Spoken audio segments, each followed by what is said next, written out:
Thank you for downloading the Barbecue Central Show. The Barbecue Central Show is supported in part by these great sponsors. The Barbecue Guru, makers of automatic pit temperature control devices and barbecue pits. Their website is thebbqguru.com. Also, Butcher Barbecue, maker of injections, rubs, and sauces. Their website is butcherbbq.com. And by Big Papa Smokers, your one-stop online shop for anything in the barbecue and grilling industry, to include World Championship winning rubs. Their website, bigpapasmokers.com. And by Cook Shack, maker of pellet and electric cookers. You can visit them at cookshack.com. Also, Chops Power Injector System. 3 different size injectors to choose from. Find out more at barbecuekansascity.com, and that's barbecue, BARBEQUE. And by Pit Barrel Cooker, one of the most unique and versatile cookers out there on the market. Visit them at pitbarrelcooker.com. And by Smithfield, the biggest name in pork, bringing you great opportunities this barbecue season. Get smoking with Smithfield and their grant program and committed cooks program. Learn more at smokingwithsmithfield.com. And by Green Mountain Grills, some of the finest pellet cookers on the market. Their website, greenmountaingrills.com. Also by Cookin' Pellets, manufacturer of wood pellets to fire wood pellet cookers. Their website is cookinpellets.com. You can also purchase on Amazon.com as well. This is Jennifer Palamas from Charlotte, North Carolina, and this is Barbecue Central. We'll do it live. Okay. Well, do it live! I'll write it and we'll do it live! So to get that perfect barbecue, you use wood. Are you sure it's safe? Whatever. We put the lighter fluid on, strike the match, and... Oh! Should we call the fire department? That might be a good idea.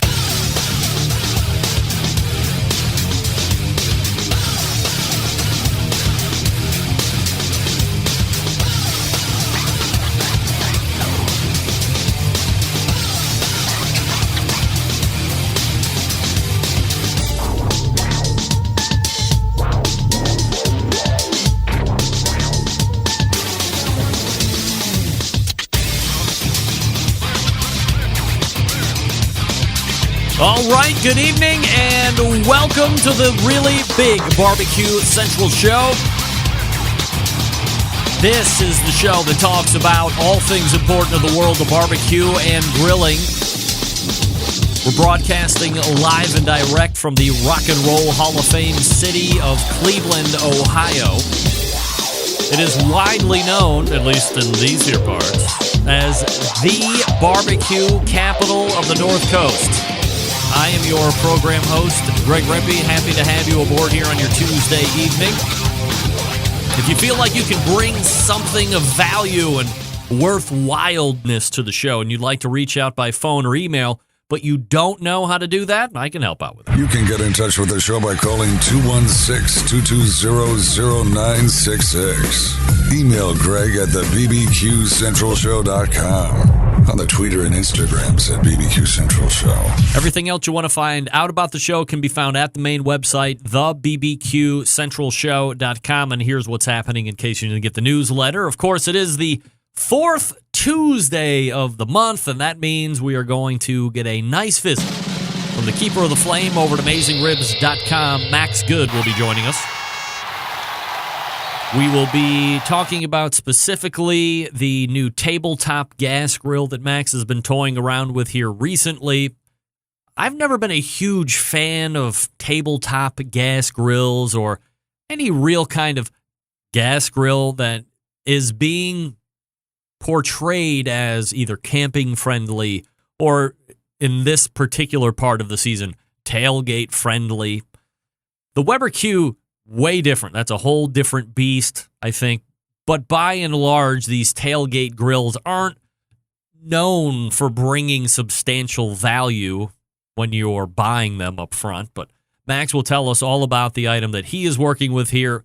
We will also talk a little bit about how some of these other traditional pit manufacturers are now starting to find themselves into the pellet cooker game, or at least attacking that portion of the industry to some regard.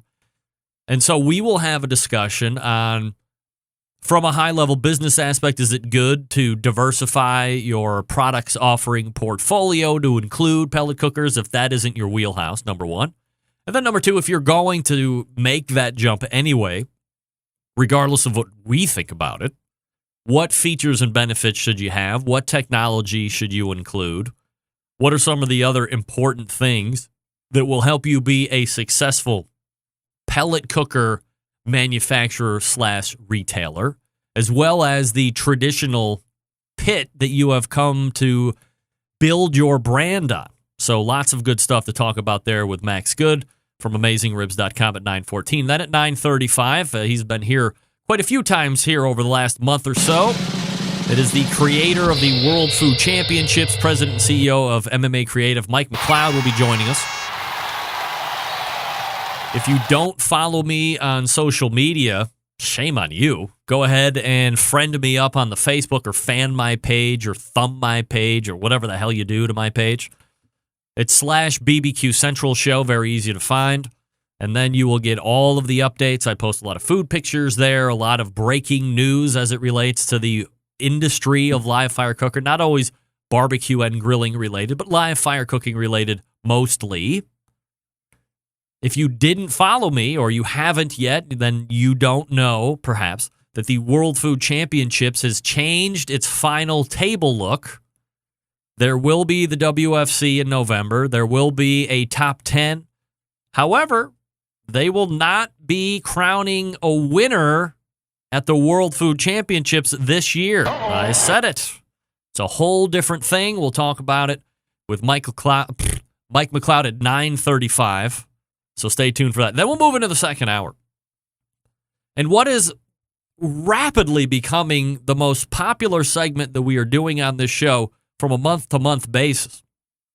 5 guys, different regions of the country, bringing a hot take to the table that they can get off their chest. They can kind of burn on it, if you will, and then they offer it up for the other 5 folks, I'm included in that, of course, to give their opinions on their particular topic that they brought to the show. We know it as the Embedded Show Correspondence segment.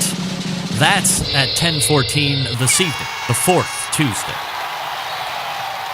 Now, if you're a big fan of the show, you will realize that that used to be a 9:35 segment, but the first 3, or the first 2 were done so well, and the topics were so good, and we were running out of time, that I said, well, if the second time we do it, it appears to get legs, that I get the right kind of feedback from the studio audience because I like hearing from the diversified panel, then I will bump it back into the 10 o'clock hour and give it the longer segment, the 10:14 segment.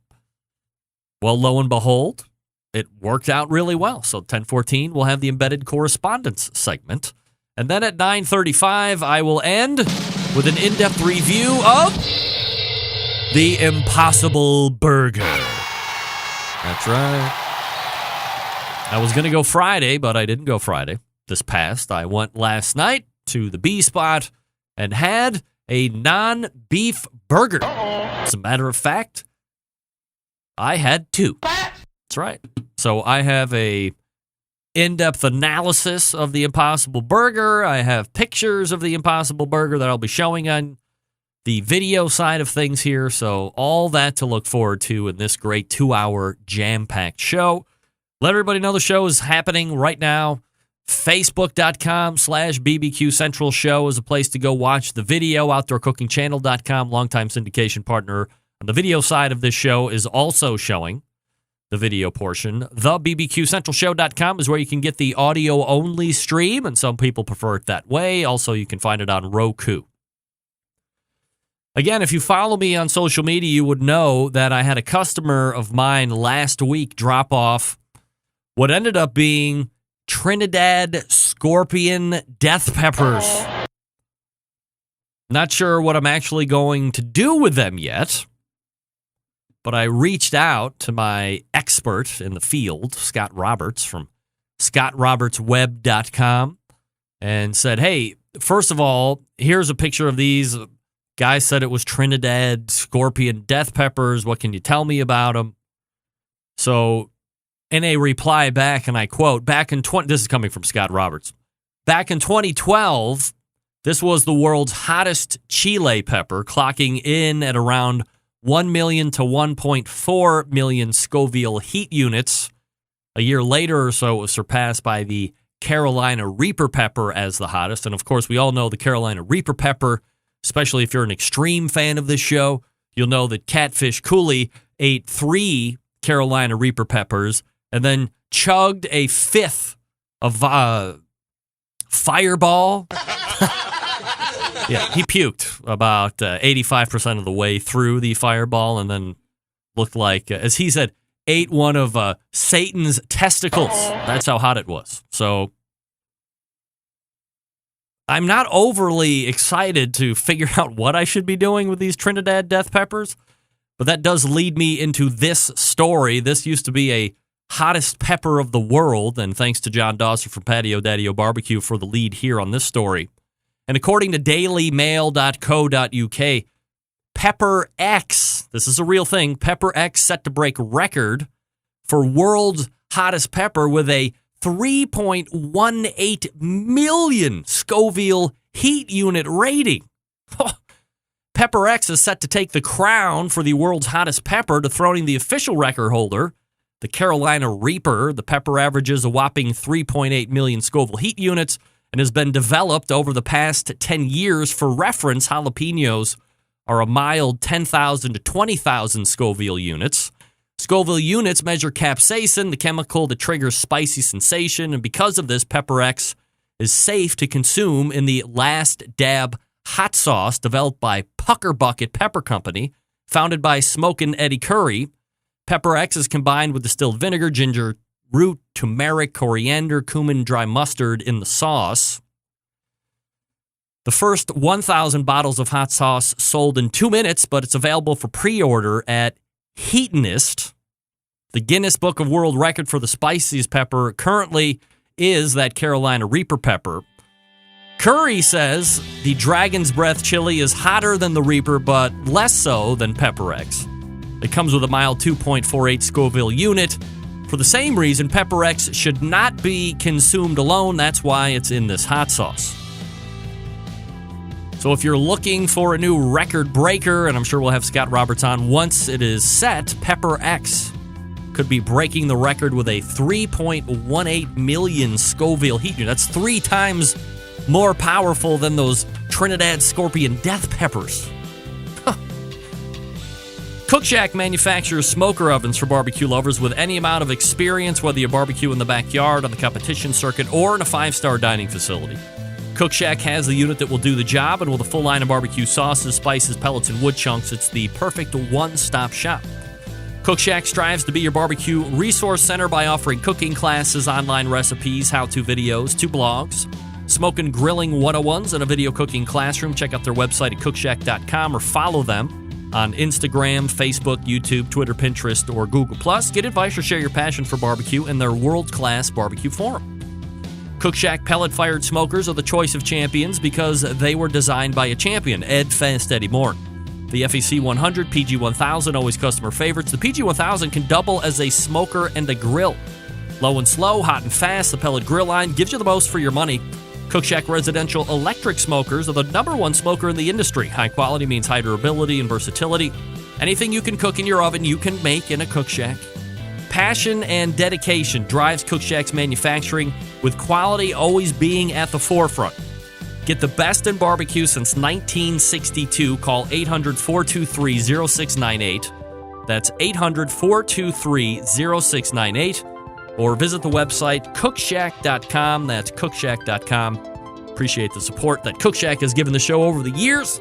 And we will line up Max Good coming up out of the break. You're listening and watching the Barbecue Central show right here on the Barbecue Central Network. Stick around. We'll be right back.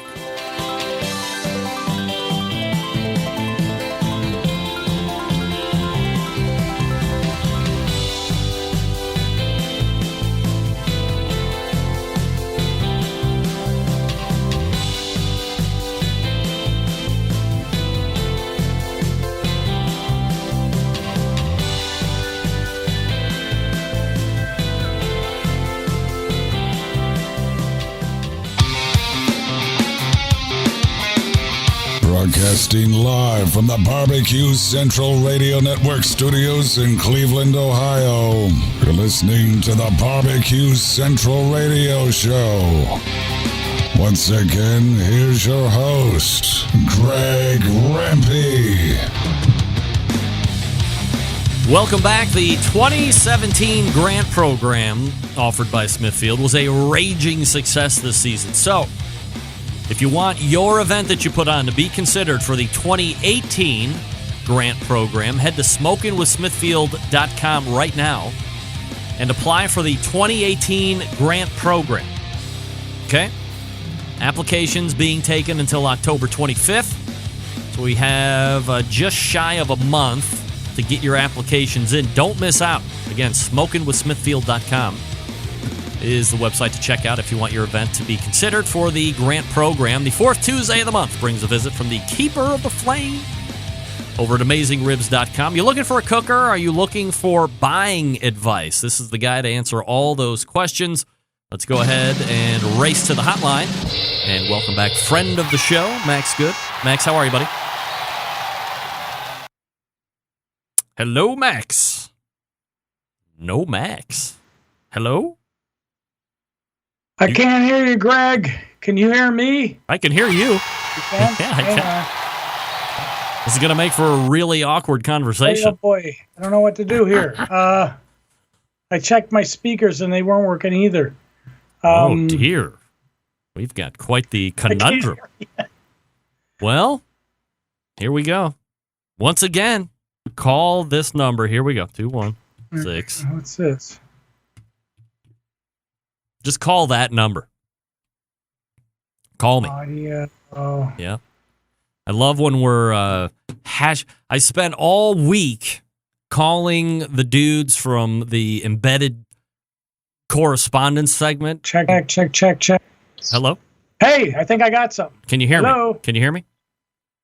Well, it's kind of like you got a compressor or something on your voice, but can you hear? You heard me to begin with. I can hear you perfectly. You sound great. Oh, well, you actually sound like you're in a stadium with a compressor or a limiter on your voice. So let's give it a try, huh? Why don't I call you right back and see if that fixes it? No, I think there's something screwy on my end here with Skype. So right. I think we can have a conversation. Let's muddle through it and see what happens. As I always say, as long as you sound good, I mean, it doesn't matter what you look like, right? Well, you got them both going, Greg. Hey, look at you. Appreciate the suck up to the host. Always appreciate it. All right. So, Max, we want to talk about a few different things this evening. The first one is a tabletop gas grill. Now, this seems to be a good time to talk about it because a lot of people like to camp. I mean, I don't get camping myself at all, especially if it really includes like tents and sleeping on the ground. I think that's completely weird, but a lot of people like that, so that's fine. Also, tailgate season, especially for the professional footballers, obviously college football, really big into the tailgating, and that's when you see a lot of these kinds of grills making their foray into the marketplace. So talk to me about the one that you have been messing around with and tell me, I guess, who makes it, price points, and then we'll kind of dig into if you like it or not or whatever. Okay, well, it's made by Cuisinart. They seem to have, well, everybody knows Cuisinart. They have a million different kind of more indoor stuff, you know, all this. Food processors, blenders. Yeah, that was one of their big claims to fame. That's how they hit the scene in the U.S., but now they make a whole load of stuff, and they've been making a push for some, you know, portable outdoor gas grills. Now, when you go tailgating to football games or many places that are tailgating, because nowadays it could be, it's not just confined to a football tailgate in the backyard anymore, right? Tailgate, yeah, home gating. That's home a big gate. thing, you know. But when you're traveling and people are looking for portable stuff, it's not uncommon to see a group of friends that regularly go to a game or something of that nature, and they'll have 3 or 4 of these little bitty charcoal and gas grills, and that's what this Cuisinart Petite Gourmet is. They make several other ones, but this one seems to have captured the public's imagination for a variety of reasons. I think it's appealing visually. It's very small and lightweight, 14 pounds. I think the grate surface is 15 inches by 10 inches. It's little, but like many of them, the lid locks down and the legs fold up, and you can walk around with it like it's a little briefcase. They say that you can put 8 burgers on them, but those would have to be small burgers. Regular sized burgers, you get about 6 on. Very hot in the center. We found the best way of dealing with it for most cooking is to put the burner on medium, close the lid, and then periodically move things around on it so you get it even cooking. The street rate is about $100 on it. It's not the cheapest, and I wouldn't say that's necessarily even the best, but I think people like it because it's little, lightweight, and fun. You had mentioned that it has legs that it folds. Is it just something where you would set it on a tabletop, or the legs big enough to where it would become hip height and it's be its own cooking station? Well, this is something cool they have. For $20 more, you can get, I believe they call it the Versa stand. And that's a model that still has legs that fold up underneath. This little bitty portable gas grill, they fold up underneath, but when you fold them out, they're a bit longer. Mm-hmm. And then they have telescoping legs, and it'll be at waist height, that's kind of a neat thing they got going with that. Are they steady legs? Telescoping legs, to me, runs the risk of potentially unstable. Well, I must admit, I didn't test that model, so I don't know. I mean, it's certainly attractive, but yeah, especially in that kind of environment where there's a lot of people crowded together and folks are just whooping it up. That's a good point. Good point. So we like it more for the fact that it's $100, that it's light, and it's got Cuisinart on its name more than how it's actually cooking. Well, I'm not saying it's terrible. I mean, these little ones are kind of limited oftentimes to what they can do. Yeah. But it's not super expensive. It's not the cheapest one you can get. And I've noted that people just seem to like it. I think they like the size, the feel, the look. They like this. It comes in a couple different colors, like black and stainless steel, but people seem to really gravitate toward this bright red model.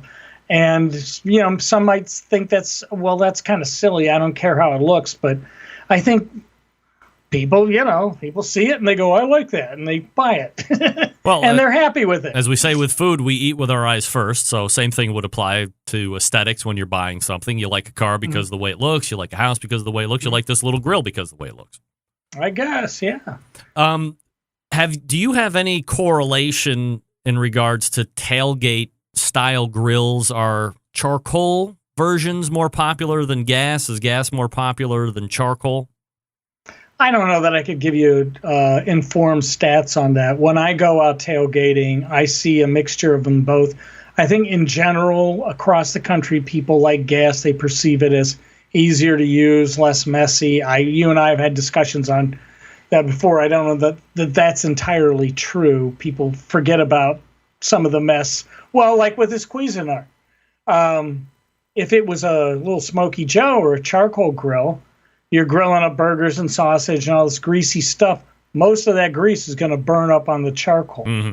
Now, you got to get rid of the charcoal and put it in one of those 55-gallon drums that says charcoal only or whatever, Whereas the person that was going, well, I'm glad I didn't have to get my fingers dirty with that dirty black charcoal and mess around with it. I'm just going to pack up my little Cuisinart now. But what about all that grease at the bottom there? Right. It does have a tiny little grease tray that slides out, and it's not it's not horrible to deal with, but it's not like you don't get your hands dirty with that either. Well, right. If you don't clean it out and you've done a decent amount of cooking and you turn it sideways, it's going to go somewhere.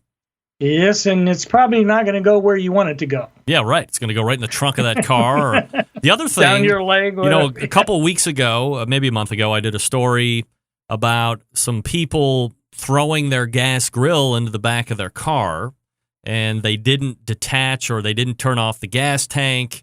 It was running because the knobs were open, right? And here's the propane is collecting at the bottom of the wheel wells. Which is not good, yeah. Lady decides that it's time for her lung dart, and she lights up, and boom, the car blows up. Wow, I didn't hear that story. Oh, sure. It was all over social media. It was all goodness. the rage. It blew up, if you know what I mean. So that's another thing to consider, safety-wise. And I know that there's been a kind of a running discussion on should you let propane cookers in the competition barbecue. And that's the one thing that everybody brings up is we can't really regulate how these gas cookers are coming into competitions, and they could kind of just be jimmied up together, and you turn the gas on, and there's no safety measures, and now the gas is pouring out, it's sinking low, there's a coal that runs out of another fire, people are blowing up left and right, blah, blah, blah. I'm not a big subscriber to that per se, because how many people have gas and how many accidents are you really hearing about being reported? But if you have that gas grill, I mean, there is a safety concern, aside, like you said, from getting rid of those coals, which is probably a lot easier to do, then, you got to make sure that gas is shut off in that portable grill before you put it in the trunk or in the backseat of your car. Yeah, I mean, I'm sure if we looked into it, we'd see isolated instances of people putting live charcoal, in the backs of their cars, too. Sure. If it can be done, it will be done. And the danger in the scenario that you said where you bring these teams in, where guys have jerry-rigged a lot of stuff sometimes.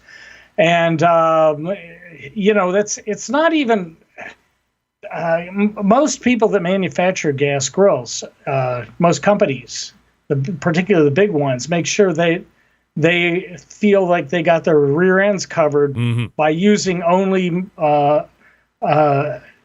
by ensuring that it's been certified by some, Underwriters Labs or somebody. Yep. Because then if they get that certification and your grill blows up, all the liability doesn't go on the manufacturer. They go, well, we had it tested. We had it tested. It was certified. It's an interesting situation. But when you get over to these teams, and many of these guys pride themselves on modifying stuff.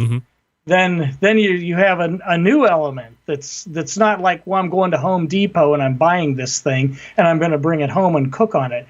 You're like, okay, welcome to our competition, and I don't know what the heck you're cooking on, but go ahead and good luck.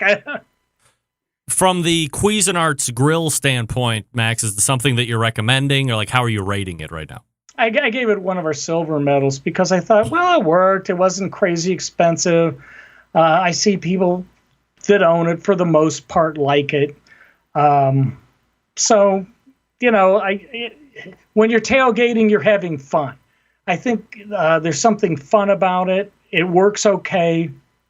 It's not insanely expensive. So, yeah, silver medal. There you go. Check it out, AmazingRibs.com for more information on that one. The other thing that we're talking about tonight, Max, is I don't know if it's a trend yet, but I do know, for instance, Gator Pit, which is a long, storied, respected, offset, traditional wood-burning fire pit manufacturer, has ventured into making pellet cookers. So you're literally buying a 36-inch or a 42-inch or whatever, party gator, whatever he calls it, and instead of running a fire in it, he is converted into a pellet cooker. And I believe that there are other manufacturers who, rule number one of the show, no names please, are looking into doing that or might be in the R&D portion of that. So I guess first things first, what do you think about people who have made their reputation on offset pits getting into really a completely different animal when it comes to pellet cookers, because now you have electronics and you have moving augers and other parts. They're mechanical. They're going to break. You never really see any warranty with pits because they're big steel pipes. And aside from the paint expanding and contracting and it pops off and you might have to repaint it, there's no breaking parts. So they're really inviting a whole new potential class of headaches that they've never had to deal with, and customer service issues, I might add.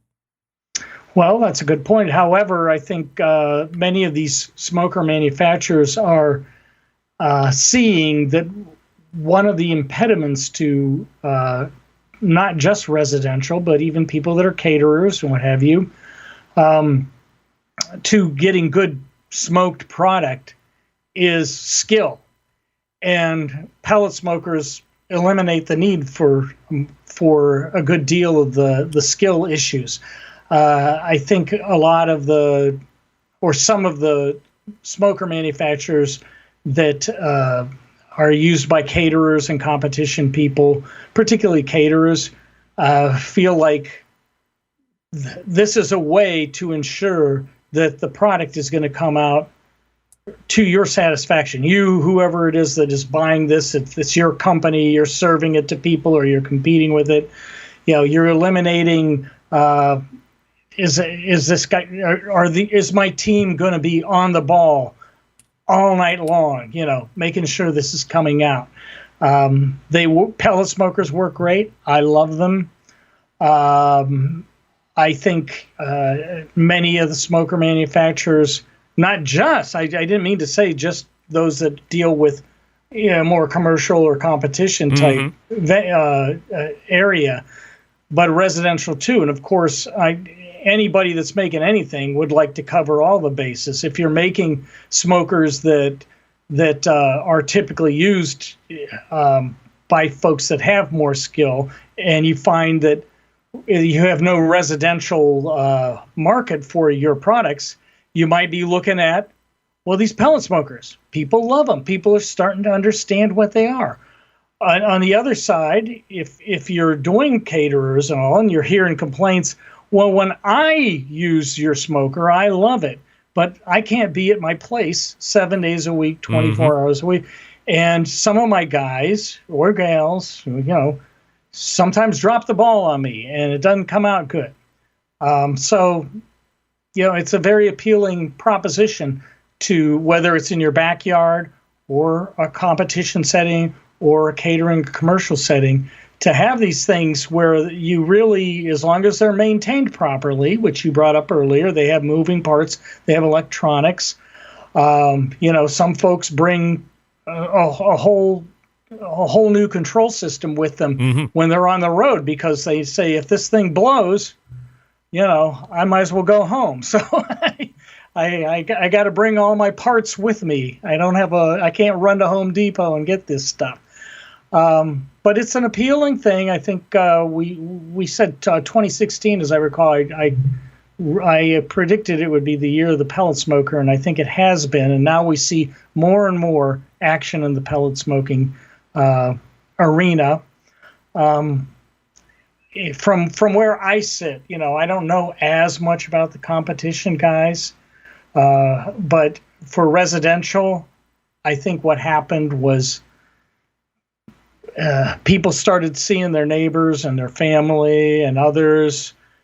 I'm going to your house. You invite me over for a barbecue. How the heck did you make this stuff? It's great. I bought this pellet smoker at Costco or Cabela's or whatever, and that piece of junk thing that I got that cost me $150, and you used to say that it was the best smoked meat you ever had. Taste this. It's much better, right? And guess what? I didn't have to do nothing. Yeah, it cost a little more, a lot more sometimes. Sure. But I don't regret it, because this thing makes my life so easy, and I get the same results every time. From a features and benefits standpoint, and we got a minute and 15 seconds left, are there ones that need to be in there tech-wise and features and benefits-wise for a company to really get into the market? Well, I think everybody pretty much has gotten rid of those low, medium, high controllers. So that's gone now, as far as I know. That was a big beef a few years ago. There were still some of them stragglers, that hadn't converted to digital thermostatic control. I don't know what, you get into the price point thing. How much money do you want to spend? Wi-Fi is a big thing now. More and more people like it. More and more people are just expect it and are used to it in so many areas of their lives that when you say, well, you can buy my pellet smoker and it's got Wi-Fi, I'm listening. That sounds good to me. Another one I like is there's only a few that do this, and Camp Chef has come out with a few models that are really neat. If you let ash build up in the fire pot in a pellet smoker, the system will shut down, and then you have to take everything apart, clean this stuff up. You might be halfway through cooking something.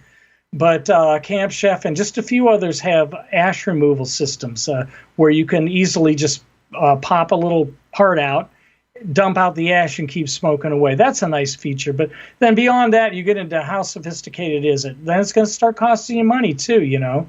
If you want stainless steel grates, if you want heavy construction, if you want something that's going to last forever and ever, or if you want something that's affordable, your version of affordable, lower cost. Right. And you just want to jump into this thing and see what it's all about, those are all things that need to be weighed up. Max Good is joining us here, and we're talking about the tabletop. We're talking about pellet cookers as well. The pit manufacturers getting into the pellet cookers. AmazingRibs.com is the website, of course. Check out the Cuisinart tabletop grill and some other stuff that Max is putting out there. And we'll look for you again next month. All right. Thanks a lot, Greg. You got it. There he is, Max Good. The keeper of the flame. Guests on the Barbecue Central show will appear via the Smithfield Hotline. Yummy. And I think, just my opinion, I think it is kind of a tough barrier to entry for the pit guys. Well, these are business guys, so I'm sure they're doing a lot of the thinking here, but you got to make sure you're taking into account all of the new things that you've never had to deal with. That can be a little bit of a headache. Especially warranty stuff, like my auger doesn't work or my control panel doesn't work. You've never had to worry about that before with just 1/4 or 3/8 inch tube, right? Speaking of cookers, Big Papa Smokers, the one-stop online shop for all things barbecue. Their curated selection of only the best outdoor cooking and grilling supplies will get you on the path to better barbecue results in no time.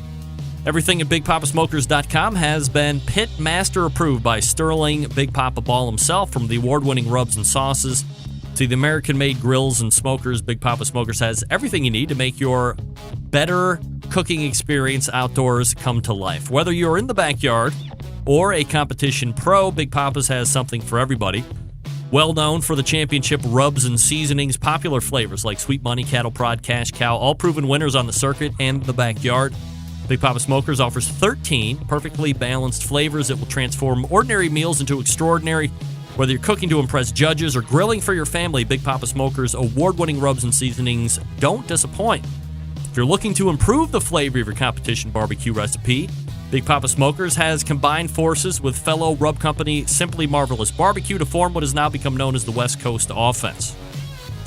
Big Papa Smokers is also the proud owner of the award-winning Granny's Barbecue Sauce. Looking for a new go-to sauce that will please everyone? Granny's traditional yet powerful flavors that remind us why we fell in love with barbecue in the first place. Granny's Barbecue Sauce and other top-related barbecue sauces are at www.bigpapasmokers.com. Don't forget they got grills too. Pellet smokers, of course, like the Mac 2-Star General. They also have the Old Hickory Ace BP Charcoal Smoker. It's the only one Big Papa trusts to put on his competition trailer. And they have the M Grill. For the backyard enthusiast looking for a durable and versatile grill, the M Grill from Texas just might be the one you're looking for. They're built like tanks.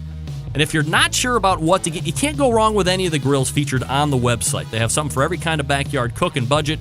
Check the website and shop the full selection. It's clear that Big Papa Smokers is the one place to go for all things barbecue. Everything featured on their website, hand-selected to help you barbecue better. Call 877-828-0727 or visit BigPapaSmokers, BigPapaSmokers.com. It's BigPapaSmokers.com, Sterling Ball and the gang over there. We're back with Mike McLeod right after this. Stick around. We'll be right back.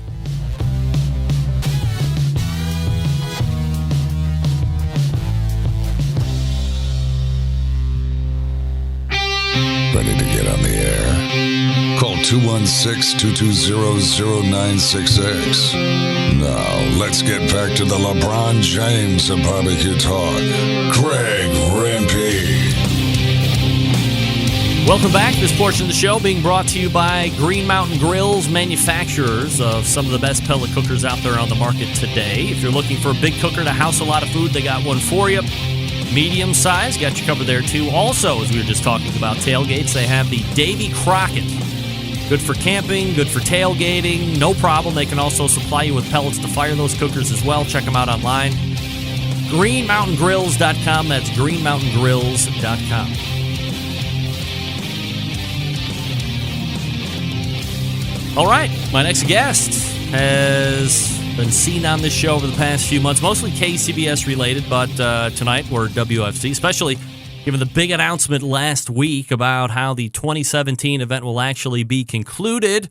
So let's not waste any time. We'll race over to the hotline and welcome back friend of the show, Mike McLeod, founder of the World Food Championships. Hey, Mr. Reddick, how are you? Good, Mike. How are you? I'm good. I'm in my car right now. I'll try to get to a good, quiet spot for you here in just a minute. Lick that finger and hang it out the window for positive reception. That's what I say. I'll try that and see if it works. All right. Mike, I'm trying to figure out if I should be excited that the Cleveland Cavaliers have somehow worked out a deal for an aged Dwayne Wade, or if I should temper my excitement all the more. Well, based on their record, I'd say working out any kind of deal right now is probably a good thing for them. Yeah, I tell you, wow, look out! I think we're on. We're going to see the championships again, but geez, I mean, I've never been a big fan of adding old winners. Well, but a winner never loses the championship pace or the pace of a championship. So having winners on your team is very important. Mike, we're going to be talking about the World Food Championships here in just a second, and we didn't really prep for this. Maybe you didn't prep at all, but I was scouring and trying to get a pulse of what everybody's up to in the world of competition barbecue, and I, of course, hit the KCBS website. And they just put out a press release that was talking about a month or 2 months ago, whatever it was, we talked about how MMA Creative, KCBS, was going to be parting ways at the end of the year, and you were very upfront and honest and very candid about the whole situation. And then I read the press release here. I don't know if you had a chance to read it or not, but I have read it once. Yeah, it seemed, well, I would never ask you to rate press releases as far as how they're written, but if somebody hired somebody to do this, guess what? We should be hiring somebody else to do the next one. That's just my opinion. There's a lot of buzzwords that are being thrown around in this, like competition food is on fire. They also used a phrase that I've only heard one man ever coin, and oh, by the way, that's you, food sport. I believe you're the first person I've ever heard use the term food sport. That's sprinkled around here, too. But I wanted to get your take on a few different things as far as this press release is concerned. In the second paragraph, it says, as KCBS builds on its proven and powerful audience-centric approach, the largest worldwide sanctioning body continues to propel brands and food, sport, experiences everywhere into the global powerhouse. And I guess the first question there is, have you ever known, not necessarily the sanctioning body itself, but have you ever known a KCBS competition to be audience-centric? To me, it's been a lot of exclusion, not a lot of foot traffic. I get it. It's a barbecue competition. There's not a lot of free samples and so forth, but that almost seems like it's really touting itself as a family-friendly, let's bring everybody out and see what's happening at a barbecue competition, which I don't really think is realistic.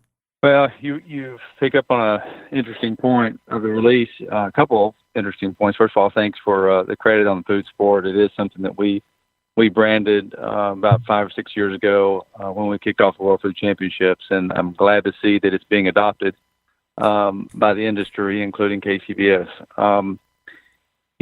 I talk every year at the banquet about marketing initiatives and ways to make our industry more open and more welcoming and more entertaining to consumers. Because when we first started working with KCBS, that was one of the things that surprised me, was how the judging area was kind of confined, and even the food entries were interestingly in a box that didn't show off the beauty of the work that the teams had done, and so every year we we try to talk about how to make barbecue more appealing from a spectator standpoint.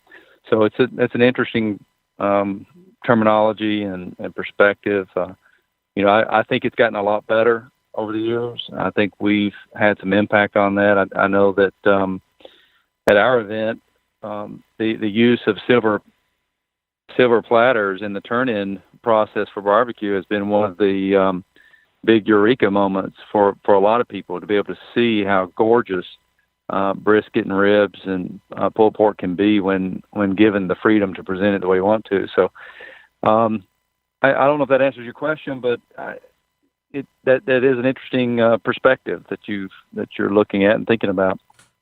One of the other items that I saw kind of reoccurring in the press release was the use of the terms brand growth.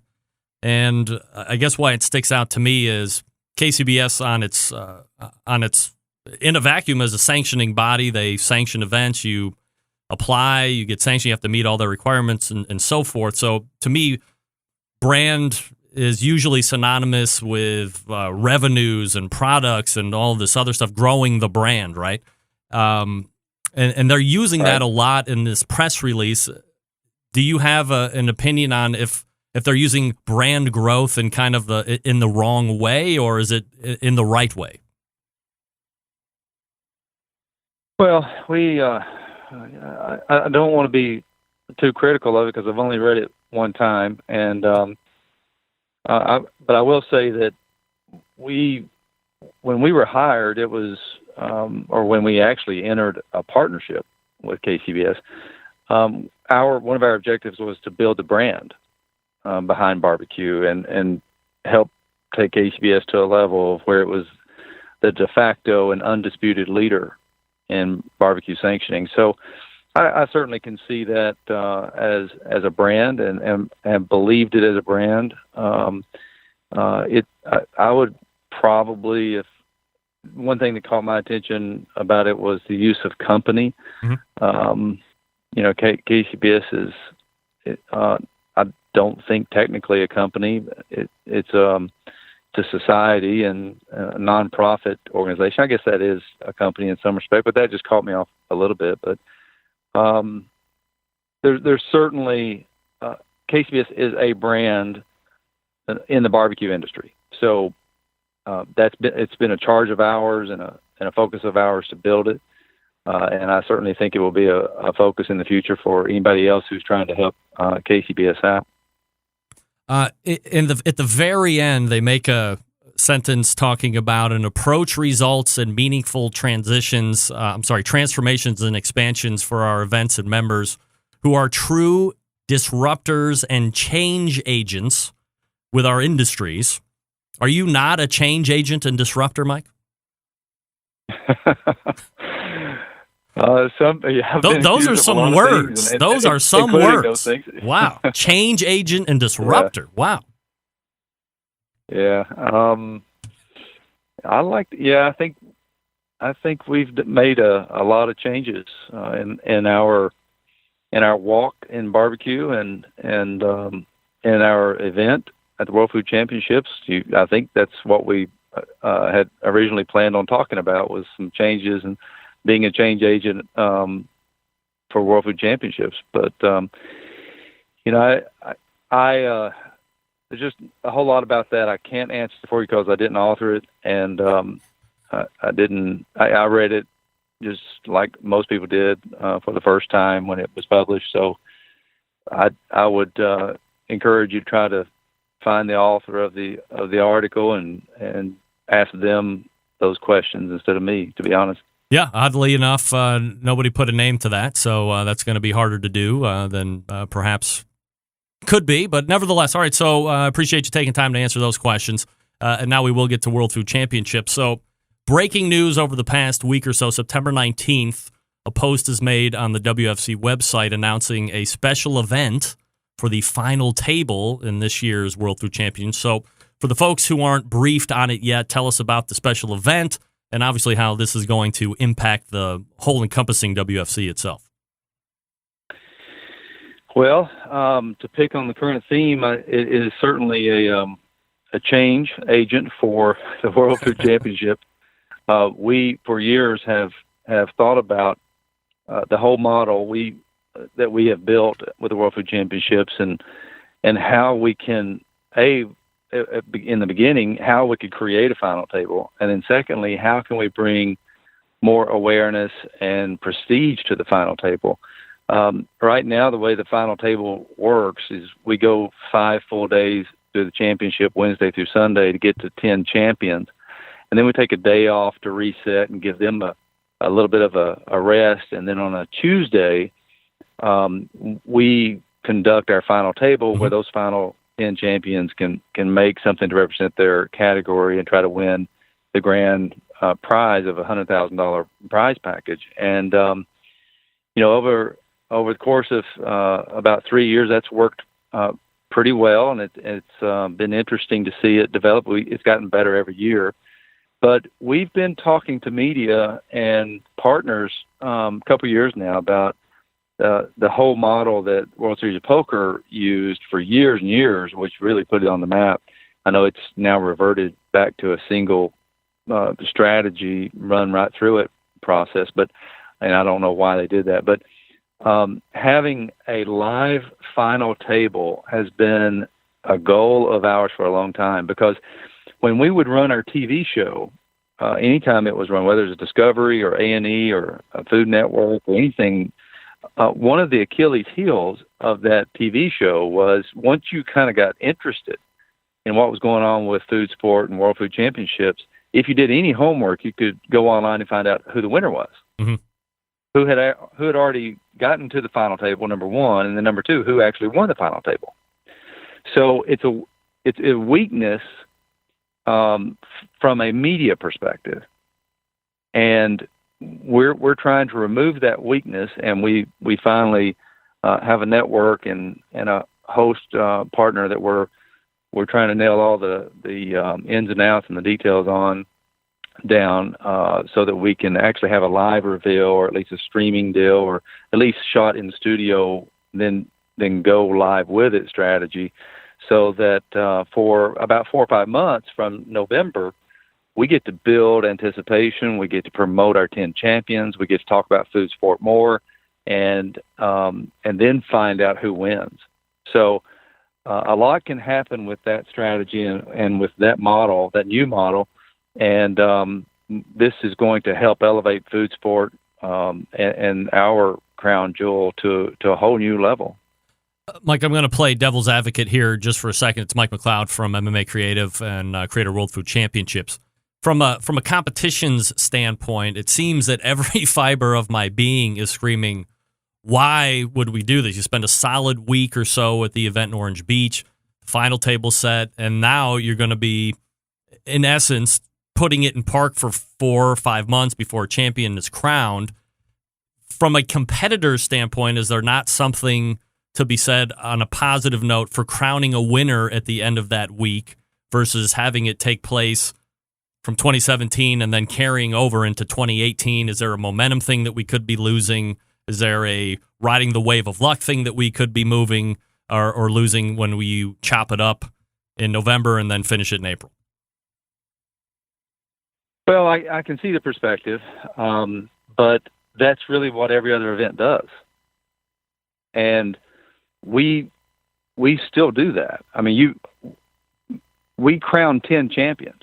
Each one of our categories is as big as a regular event, other than the majors, of course. But we have up to 40 teams in every silo and over 100 teams in barbecue. So we go through the process like every other event, and we get to a reserve grand champion and a grand champion. So we're not cutting that short. And someone's walking away with a $10,000 prize package. So what we're doing is elevating the one thing that we brought to the table that no one else in the industry ever did. And that was the chance to prove I'm better than everybody else in those other categories. There's not a single event that I know of, certainly not in America, that has 10 championships run simultaneously in 10 different categories and crowns 10 $10,000 winners. Mm-hmm. So we're already doing more than any event that I'm aware of. Do you know of one that does more than that? I sure don't. No.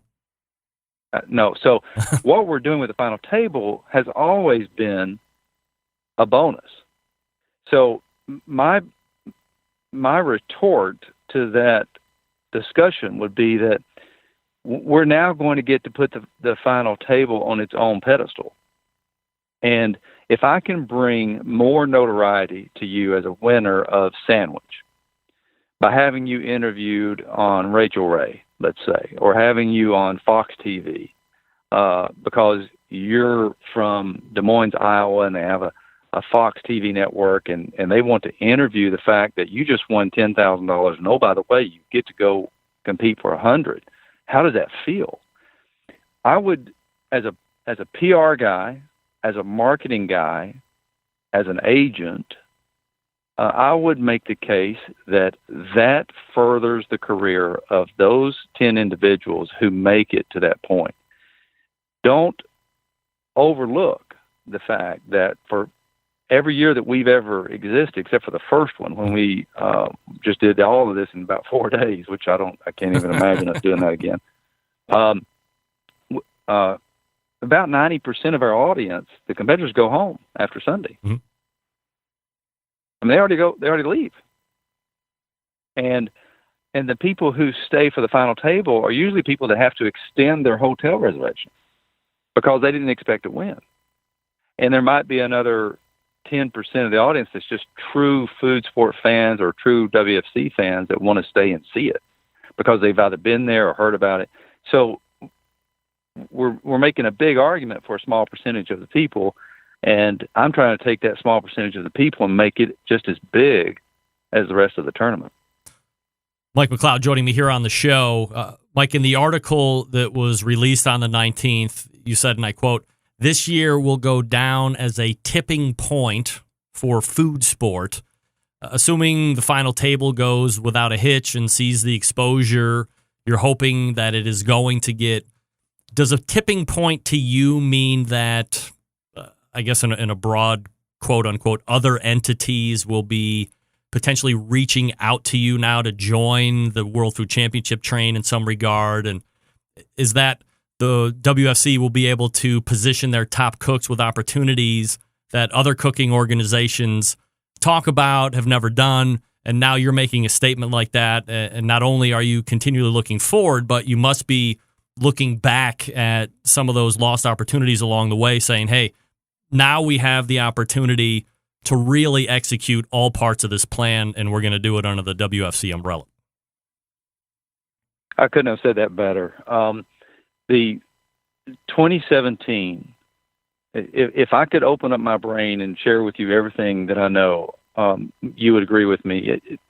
It has already been a tipping point year. And once we unveil the things that we will be able to unveil at the championship, and then from the championship to the final table moment, people are going to sit back and say, wow, this was the breakout year. Maybe I should have used that terminology, a breakout year, because we are finally at that moment where more companies are joining us in the food sport quest. More opportunities are being given to our food sport champions. More networks, more major corporations. I'm talking about Fortune 100 corporations are saying, how can we help? How can we extend this? I had a phone call this afternoon from 5 to 6 p.m. that was a head knocker, and I didn't even see that one coming. But it's about every 2 or 3 days right now. We're getting approached about what's happening in food sport and the World Food Championships, and people that are wanting to take it overseas, people that are wanting to put it on primetime television. I'm in talks with about 6 different networks on 6 different angles of the World Food Championships on a regular basis right now. And if I had, 2 years ago, I couldn't even have foreseen this. I remember one time a champion asked me, well, what's next? They were looking to me almost as if I were their springboard agent now that they had won, and I was supposed to take them to visit with Al Roker. Right. And we were supposed to have a sit down, right? And I basically said, well, what's next is I got to keep building this thing. I can't help you individually yet because I have to keep building the mothership. So we've reached that point now where anyone who comes into our system and exits as a winner or just does great on TV. For example, we're going to have another major cable channel that focuses on food. I didn't say the channel, did I? Nope. Oh, good. So they're coming in to shoot our seafood category, soup to nuts. If you're in the seafood category, you're about to have a shot at stardom. We've got another one coming from overseas who's shooting. I think it's the burger division. I mean, if you're in burger, you got a shot of international reputation here. It's just crazy, but wonderful things are happening. So it will definitely go down as a tipping point year, and it'll also be a breakout year. World Food Championships takes place November 7th through the 12th. You have the final table culmination at some point in April. We will break details as those are served up to us by Mike McLeod, who is the founder of the World Food Championships, and that website, worldfoodchampionships.com. Mike, always appreciate the time, man. Thanks so much for doing it. Thanks, Greg. Appreciate you. You got it. There he is, Mike McLeod. Once again, not sidestepping anything for answers. Tough questions there all the way around, of course. All right, Bobby Rempe. And you're listening to Barbecue Central. Yeah, my clock is jacked, by the way.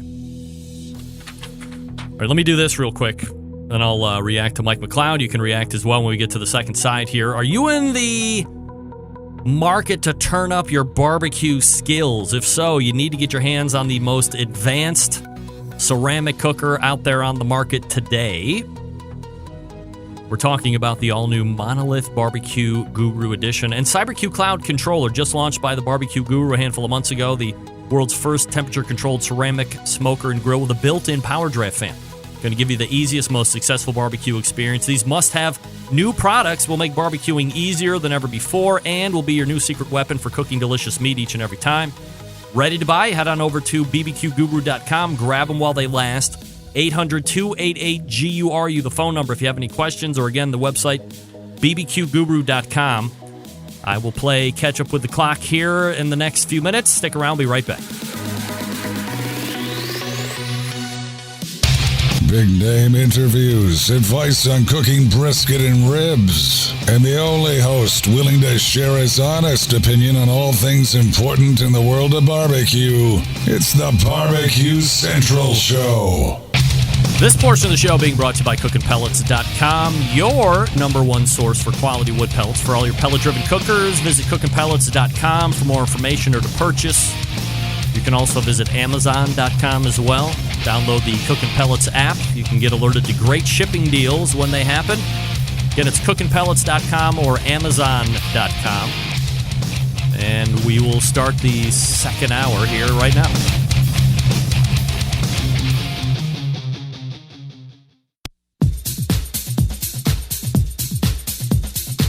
Happy to have you aboard here for the really big barbecue show. Boing. We cook because we have to, and we grill because we want to. Hit me! Fine, how you doing? You have a great show. I'm a big fan. Boing. So what seems to be the problem here? This man looks like he's dead, and he's in the crackle. Charbono! It's all about the charbono, dude! Succulent fish! What? He ate 54 wieners. But listen, Lavernius, shut your face. I'm shaking like a dog shit peach seeds. We have top men working on it right now. Top men. All right, just like that, we are into the second hour. It's the Barbecue Central Show. Thanks for finding me. We do it live. We'll do it live. Right here every Tuesday. We do it live. That's right, Bill. Calm down.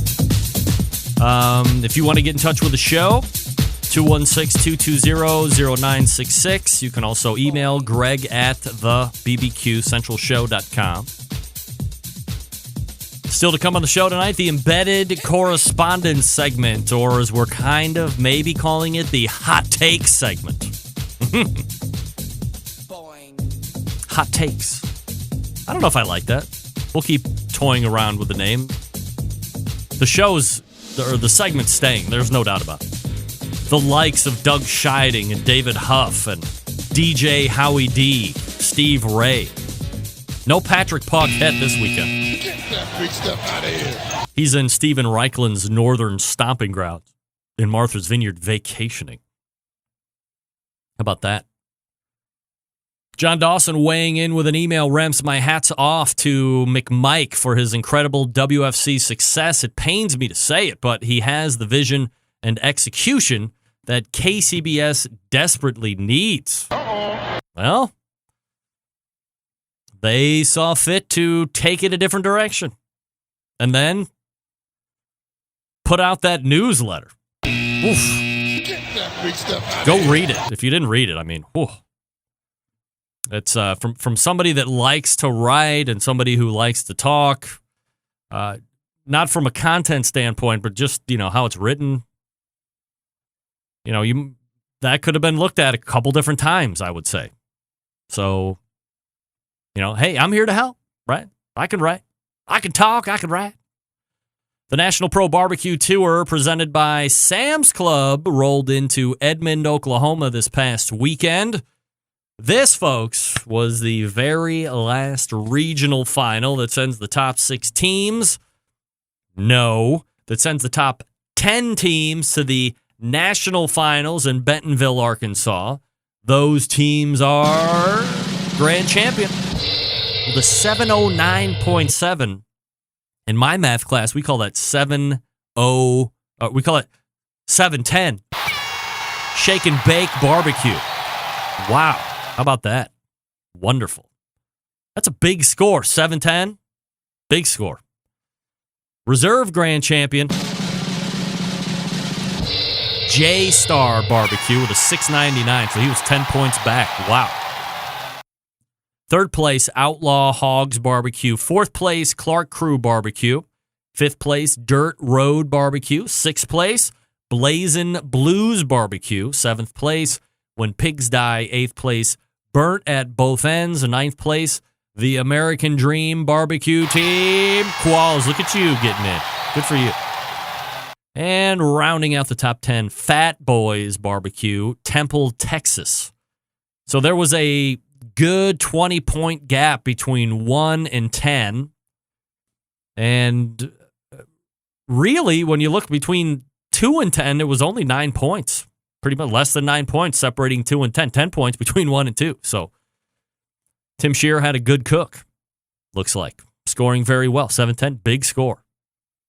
The next National Pro Barbecue Tour event takes place in 2 weeks' time. They're off this coming weekend, and that is to get ready for the granddaddy of them all in the calendar year for the National Pro Barbecue Tour, which is the National Finals on October 7th. So good luck to everybody going down to Bentonville and trying their hand at winning the overall national championship of the National Pro Barbecue Tour. We look forward to talking to the winner of that in a couple weeks' time as well. So, where was I? Well, I guess that was it. I wanted to get back. I probably lost it. I wanted to finish talking about this pepper.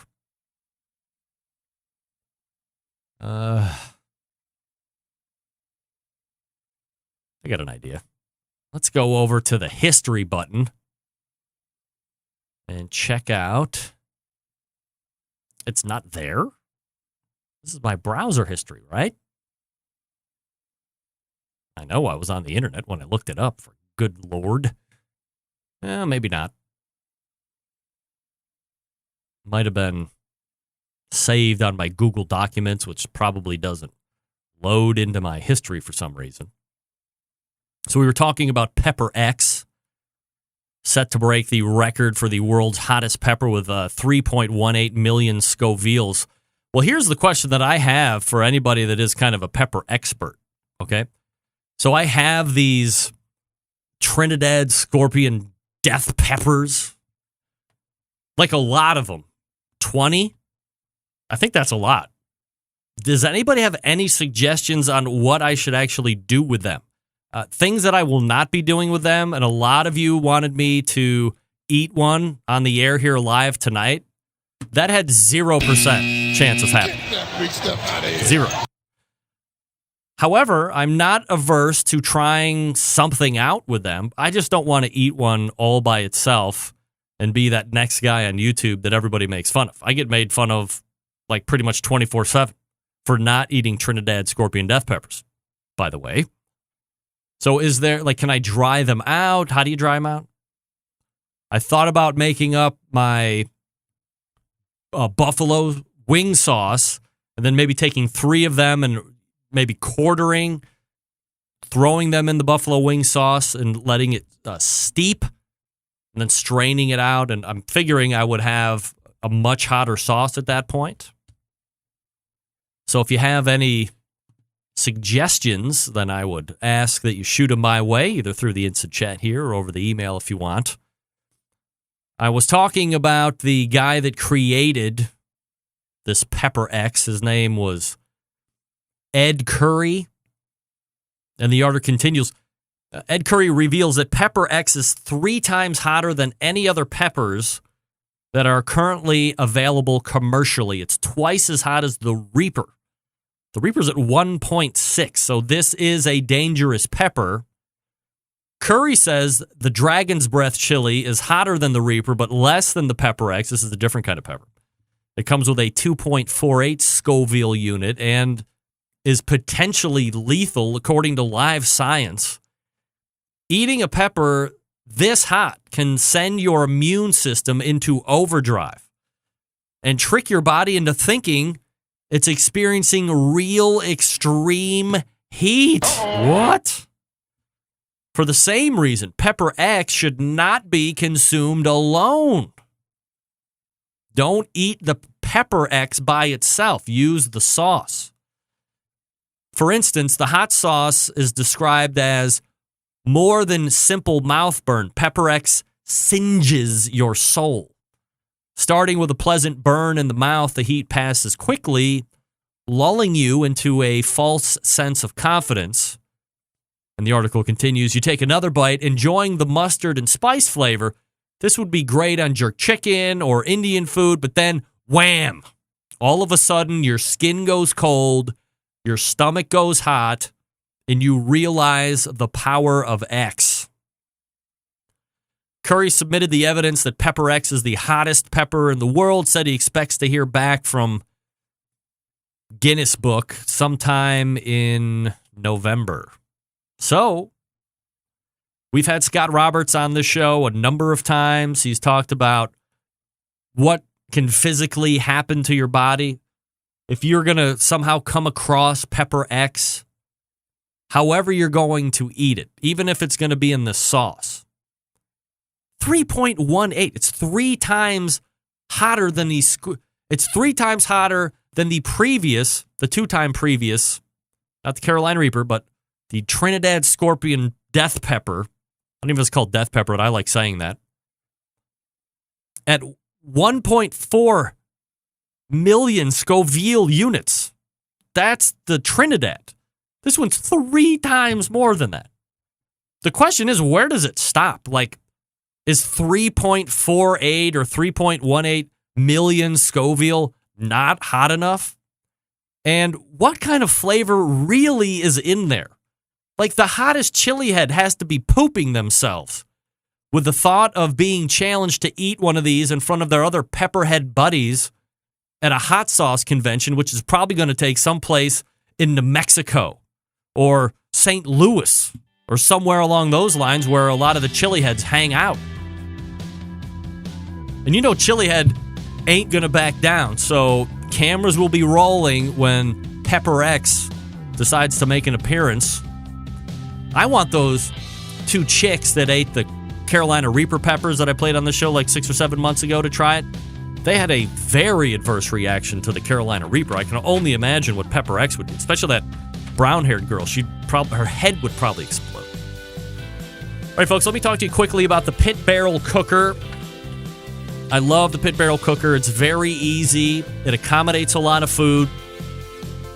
Some things to think of when you're buying a cooker. How much you want to spend. How much capacity do I want and / do I need? Well, do you need is your realistic buying scenario. What you want might be because, 2 or 3 times a year, I throw a party for 30, 40, maybe 50 people. So you need that capacity instead of having to figure out of going to rent an additional one or going to borrow your neighbor's one. Plus, I'm always a subscriber of having 2 and 3 and 4 different cookers on your patio or more at all times. You'll use them all. You could get a couple Pit Barrel cookers for $600. A little less than $600, actually. They're shipped for free right to your door. They come ready to cook on. They have a tremendous amount of accoutrements that go along with the Pit Barrel cooker. Turkey hangers. They have a specially cut charcoal chimney that's sized for the Pit Barrel cooker. They have stainless steel rub shakers for their rubs. They also have really cool Pit Barrel styled coffee mugs and beer koozies. Pretty much anything you want to show that you're pro Pit Barrel cooker, they got it over at pitbarrelcooker.com. Here's what I suggest. You visit the website, pitbarrelcooker.com. Just revised, just refreshed, rolled right out. They got a whole bunch of new stuff that's coming. They got brand new beer openers. They got a brand new cover for the Pit Barrel cooker that looks really awesome as well. You can't beat it. You can hang 8 racks of ribs in there. You show me another cooker for $200 or $300 that you can hang 8 racks of ribs in. I don't think you can find one, to be honest. Again, the website, pitbarrelcooker.com. That's pitbarrelcooker.com. Or call them at 502-228-1222. And yes, they will talk to you. Shout out to Noah and Amber Glanville and all the folks over at Pit Barrel Cooker. Thanks for the support. We're back with the Embedded Show Correspondence segment right after this. Stick around.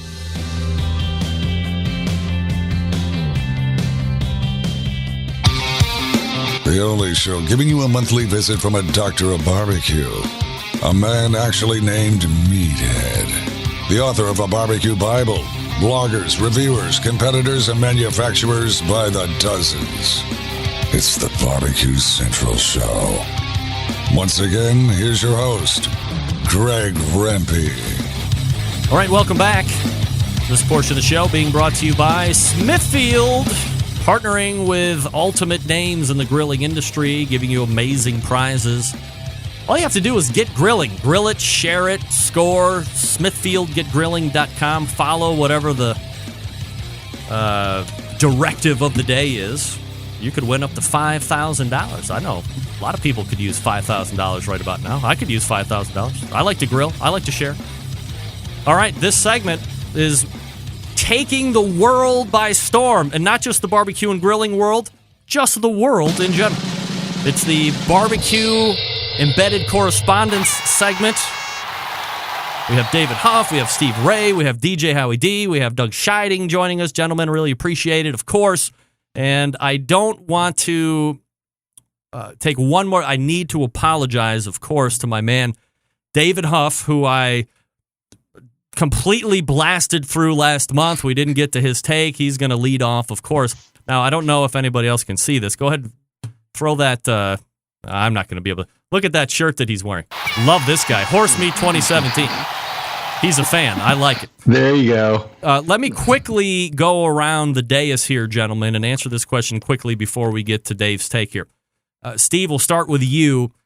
Okey-doke. Will you, if given a exclusive on the Pepper X Pepper, try it in front of everybody? 3.18 million Scoville units. Yes or no? No. No. David Huff, yes or no?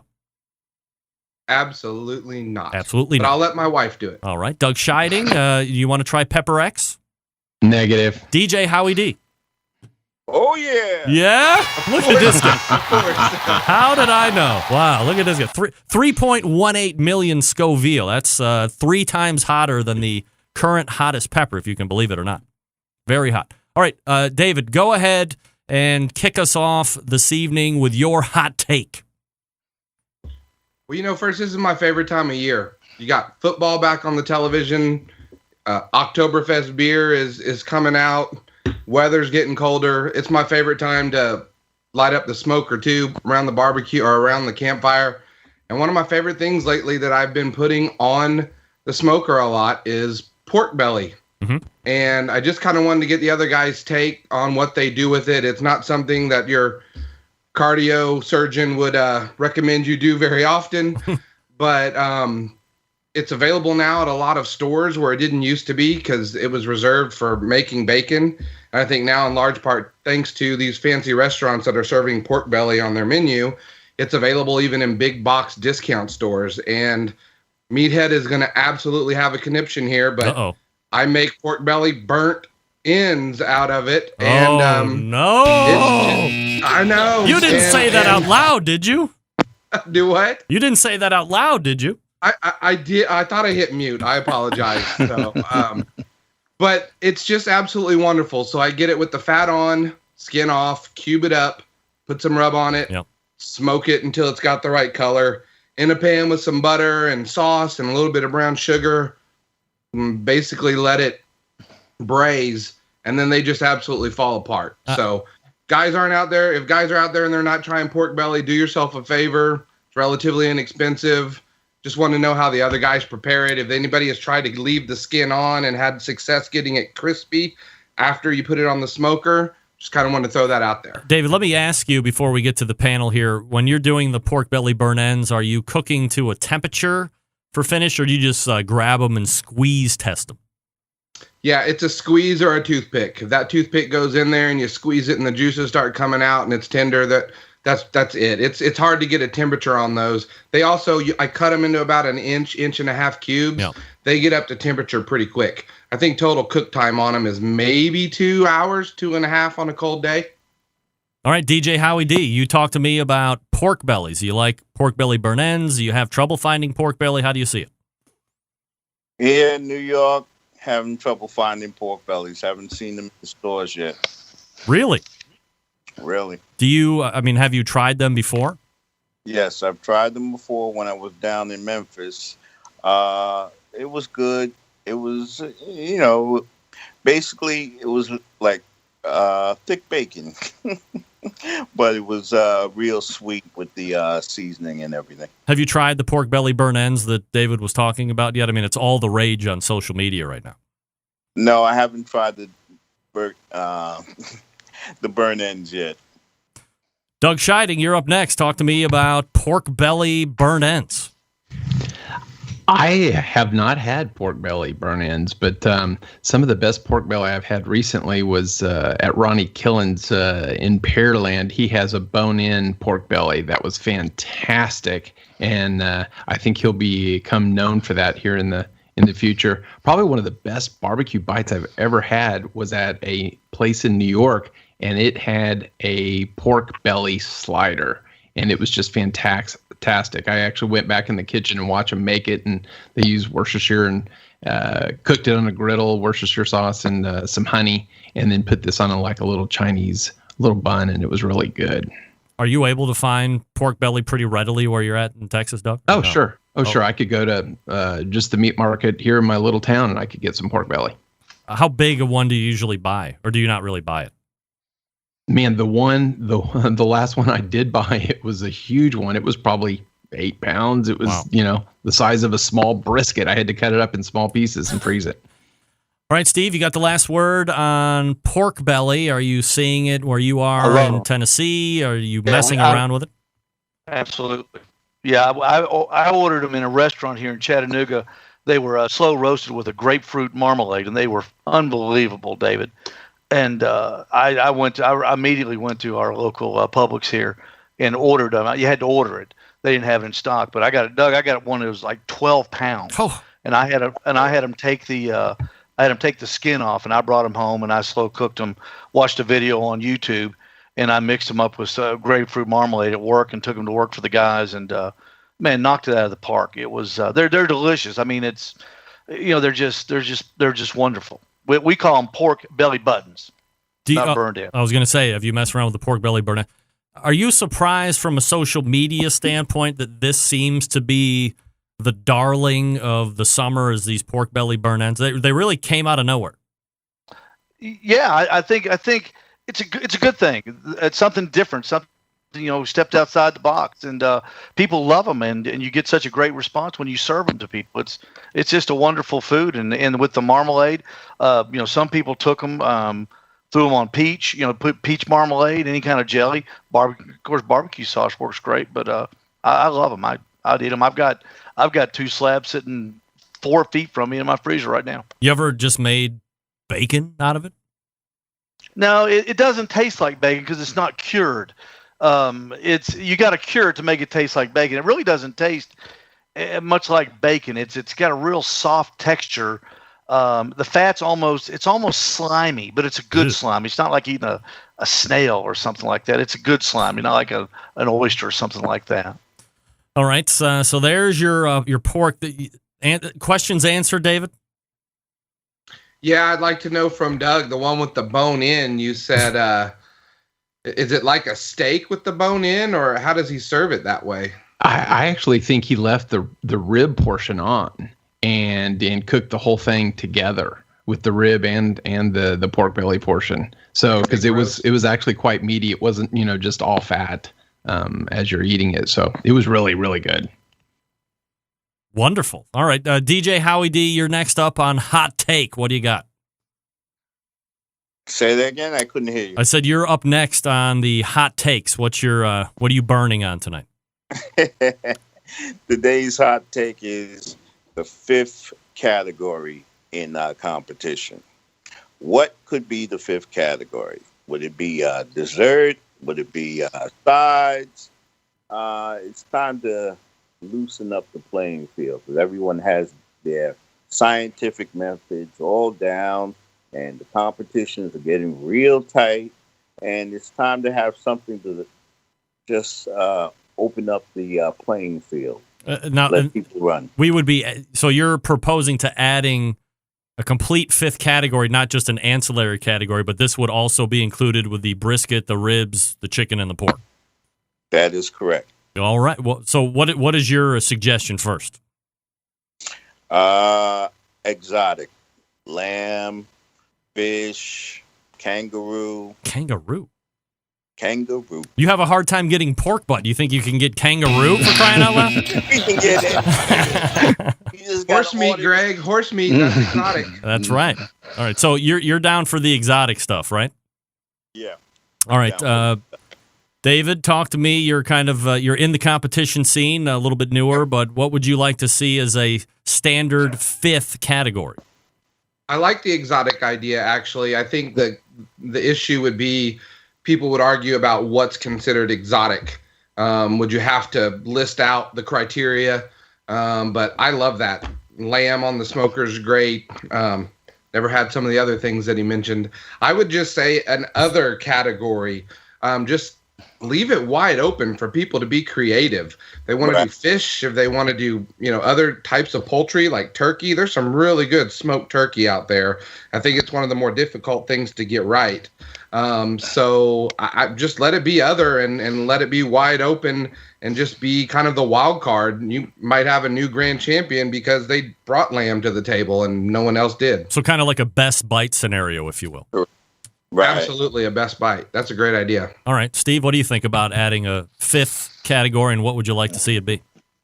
But I don't know, Greg. The last 2 contests I've cooked, my pork butt's been an exotic category with the scores I've got. I have a hard time turning in 4 in the time slot. I'm more for cutting 1 and just turning in 3 and lengthening the turn-in times.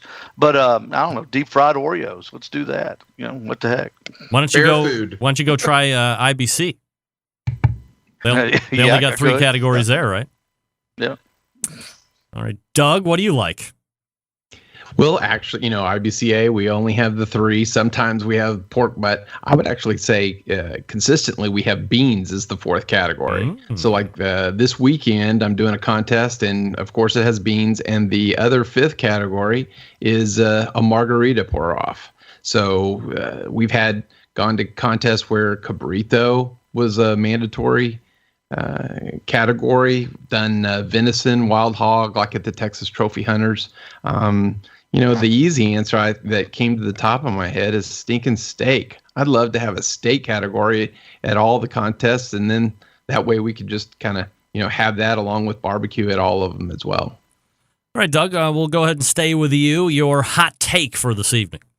Well, it's interesting, your earlier interview, I hadn't seen or heard about this KCBS press release, but I attended the Royal again this year, and my question is, did they fumble the ball this year? And, was this a blip in the radar or things to come?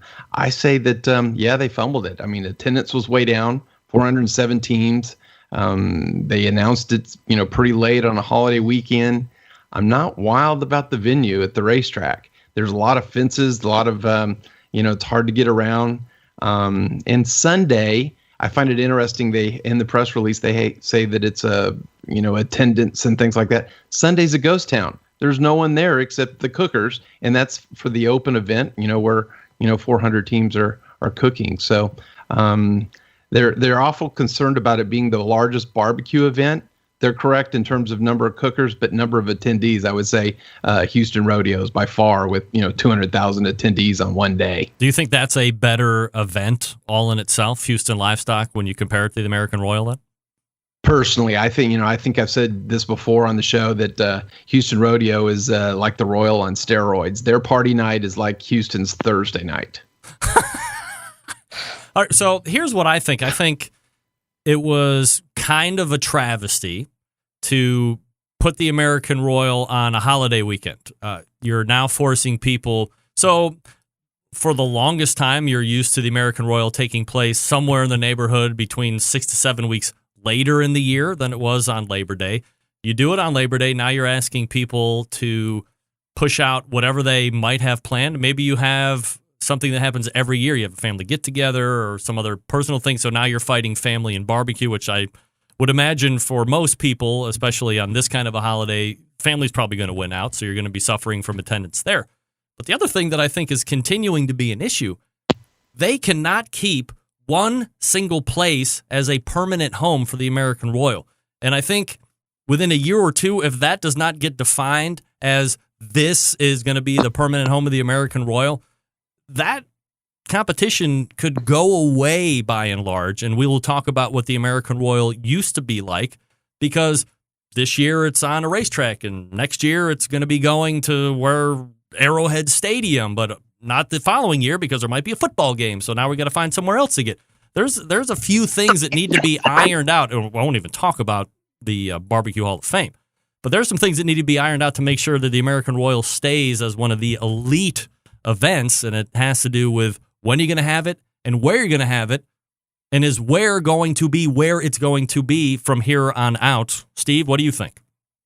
Yeah, the biggest problem I had was with the holiday weekend. You take a fellow like me who's in the retail business, we've got to stay close to home because that's a huge weekend for us. People travel. I own a gas station on the interstate. Yeah. I gotta be home. I can't do barbecue on weekends. I can't do 4th of July. I can't do any of the major holidays. Memorial Day weekend's tough too. So they need to find a weekend. They need to live with it, and so everybody can plan their calendars around it. And it's such a big event. Now finding a venue, it may be they're getting kicked out because they leave maybe such a trashy place behind them. I don't know, but a definite venue would help, and a definite date. And keep it off the holidays so everybody can take a chance. I would love to go. I'd love to cook the open, but on a Labor Day, on a Memorial Day, on a 4th of July, it's not going to happen. DJ Howie D, thoughts on the American Royal? Same here. I have to stay close to home during the holidays because my job. However, they need a permanent home for that because people are looking forward to go, but it keeps bouncing around different venues. And I was looking forward to go this year, but when I heard when it was going, I had to cancel my plans. Much like everybody else did. David Huff, you got the last word. Yeah, first off, if you look over Steve's shoulder there, ribs, pork butt, chicken, brisket. I think owl is his exotic category. I just noticed that. Any endangered bird does. Yeah. Great. You know, not to echo everyone else, but I don't care what it is. When my friends say, "Hey, I'm getting married," and it's on Labor Day, or somebody plans something on my holiday weekend, I work hard.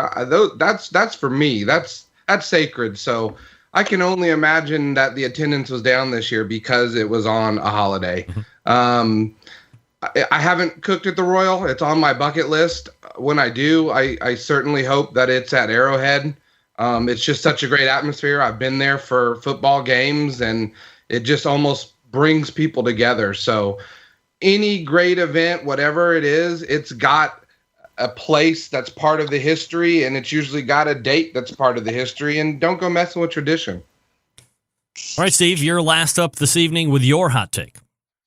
My hot take, Greg and gentlemen, is the KCBS competitions. I think number one, I love KCBS. I love cooking them. My highest highs and my lowest lows have come in KCBS competitions, and I do them, and I will continue to do them. But I think we need to have a starting time and an end time. We have an end time. I think they need to say nobody cooks until 4 a.m. in the morning. And then the night before, I think the KCBS needs to take an active role in the distribution of meat. They need to distribute all 4 proteins to the teams. I think that would make the smaller teams feel more on an equal plane with the larger teams. I think it would I know it would make me feel more like I've got a chance now that maybe I'm not cooking against somebody that had hand-picked briskets shipped to them the night before. And it makes everybody stay on the site and prep their meat. You got to prep their goofy-looking chicken like we do. We got to do our brisket. We got to do our pork butts. We got to get them all trimmed. We got to get them ready to go. I think it makes it more of a competition. You don't drive in with the stuff already prepped and your chicken in baggies, and all you're waiting to is have some guy look at it and go, okay, and then you sauce it up and inject it and do whatever, and then go to lunch or go to dinner and be gone all night. I think it would keep more people there. And what a great event it would be, the cooks meeting when you get your meat. I think that'd be a visitor's. I think it'd be a sight to see. I think people would come to see that, to watch people, scream with joy and look at it and get mad and say this is a piece of junk, because that's what's going to happen. And I know it would be hard to do that, and but as a team, I'd be willing to pay for that. I think the biggest fight that you're going to get is, as hard as it is to believe, and how potentially cost controlled you could get. People are going to bitch and moan about not being able to pick their meat, and that's probably going to be the biggest. I don't think starting at 4 is that bad of an idea. I've actually talked to different people here as recently as a few hours ago that have echoed certain sentiments to a certain degree, and that's all I can say on that. But that's my initial thought, is that the biggest issue is going to be with meat, but we'll see what Doug Scheiding has to say about this. Okay, I like the concept of having the meat brought in, but I just think it's a lot of work, especially for large contests for KCBS to do that. But I do like the tagging of meat that the Houston Rodeo does. So I like that from the standpoint of, that the meat hasn't been pre-marinated. They don't have one in the cooler, or that they show the inspection for the judges and things like that. And you can only cut your meat for the turn-in box with the judge present, saying, hey, yeah, that's the one you tagged, that's the one you cooked, that's the one you can turn in. So I do like that sort of thing. And I like going to the contest and not having any of the meats pre-trimmed. So I like the start and the end from a concept, but I guess I'm one of those guys. I put my brisket on the night before. So I put it on it, because I am on the pellet cooker, and I put it on at 10 p.m. But most of the time I do trim it when I get there. So take it right out of the cryovac. So I like some of the concepts, but not 4 a.m. and not having to pick my meat. You want to pick your meat?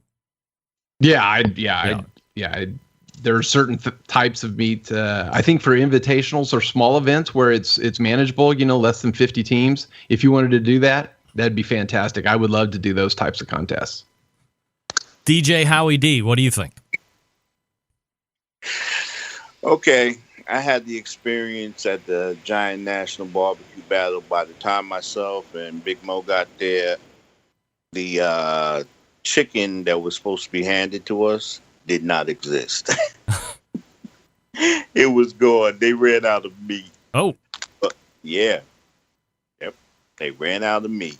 So I couldn't even tell you what happened, but I'm all for everybody starting at the same time. Are you, hypothetically, then, you're also good with the contest providing your meat, assuming they can provide it for all the teams? Yes, I am definitely for that, because I have questions every time I roll into that particular event where, okay,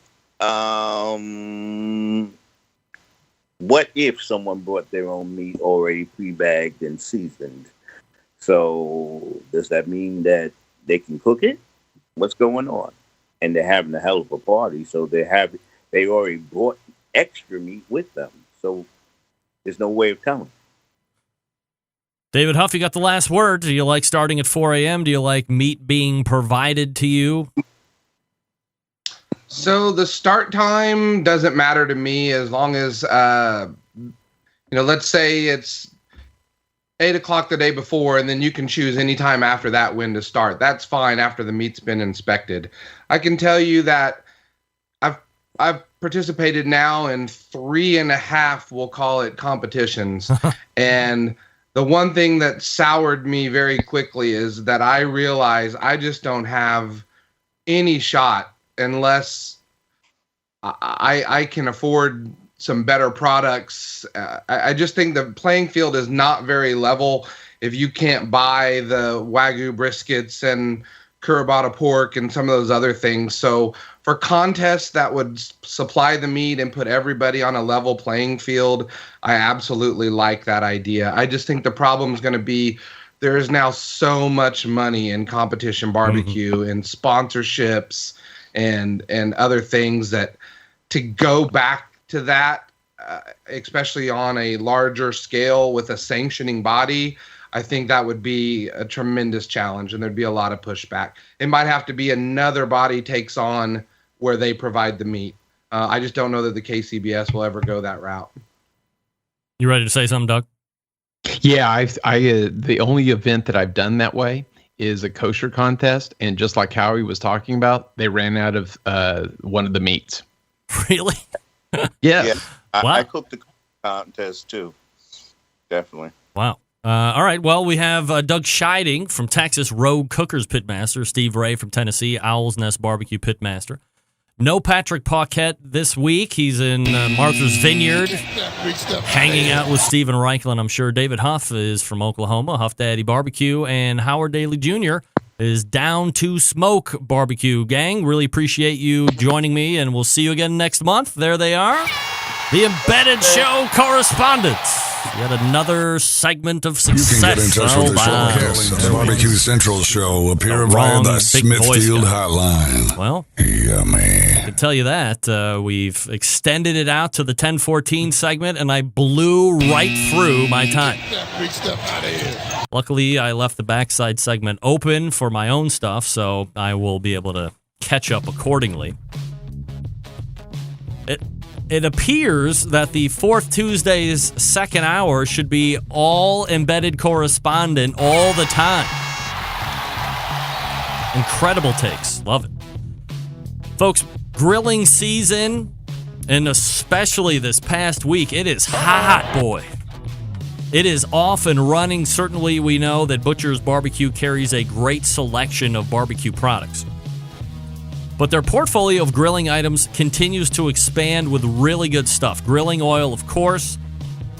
But he also is in the rub and seasoning business. We all know that. Grilling Addictions. This is a new product that I've been messing around with quite a bit here over the last month and a half.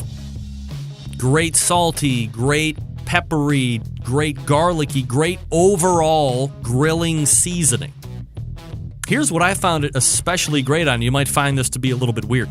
I'm a big fan of grilled lettuce. So take the whole romaine, right down lengthwise, little extra virgin olive oil, and then I've taken away my old seasoning and started shaking on the grilling addictions front and back, then on the hot grill for about a minute and a half on each side. Little shredded pepper jack cheese over the top, a little balsamic maybe some grilled Vidalia. Oh, delicious. And of course, right at the end, a little bit of that grilling oil. Grilling oil, great, because it is shelf stable, never out of sight, out of mind, of course. And then, since you're going to be at butcherbbq.com, go ahead and check out the injections and the sauces, all the other rubs too. Honey rub, one of my favorites.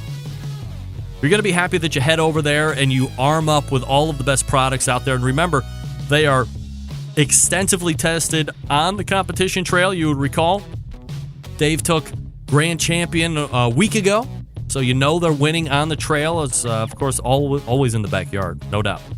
Head on over to butcherbbq.com. Check out all the products that they have. You'll be happy you did. Again, butcherbbq.com. Always trust your butcher. And we are back with the Impossible Burger. Stick around. We'll be right back.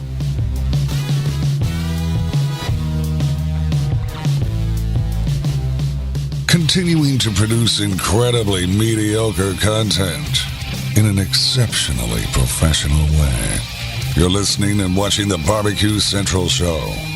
Once again, here's your host, Greg Rempe.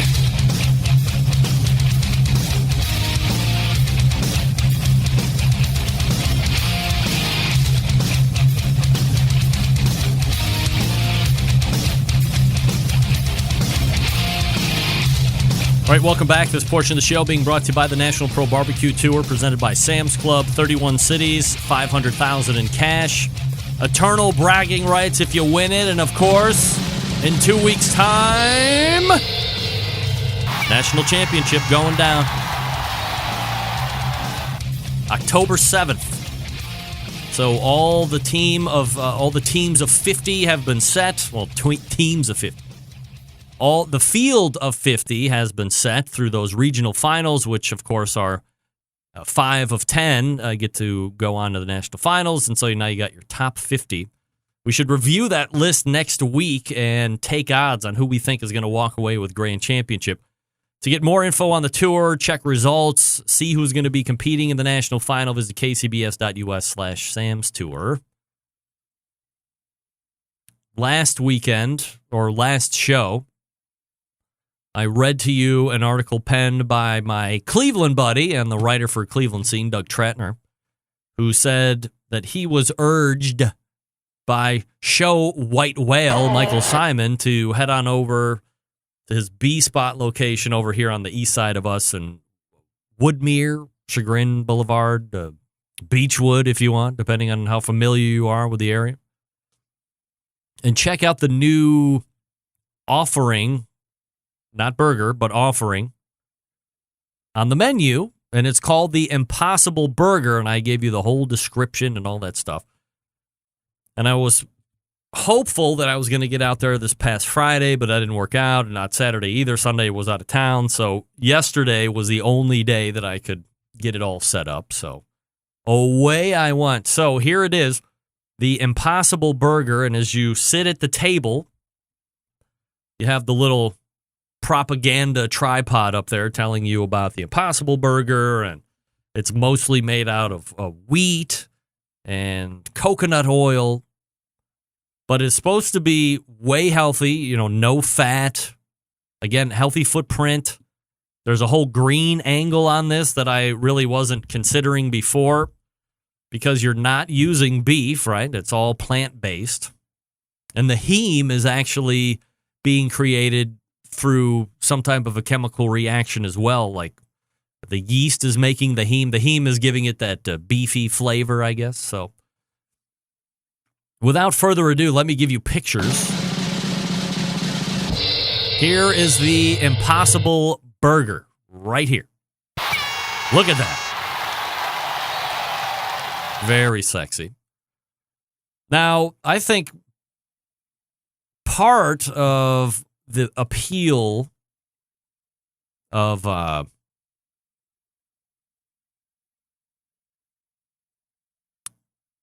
hold on. Part of the appeal of B-Spot Burger is the overall burger experience. From the bun to the meat to the toppings, it's all great. The buns especially, they're almost like buttered and lightly toasted. Kind of I don't know if it's a brioche bun, I guess, but depending on what kind of bun you do or don't like, maybe it's not for you, but I find the buns to be very exciting.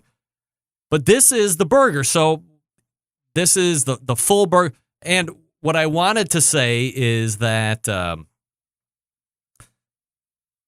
when you are faced with a vegan burger or a veggie burger, there's a very distinct look and feel and taste, almost like a black bean taste.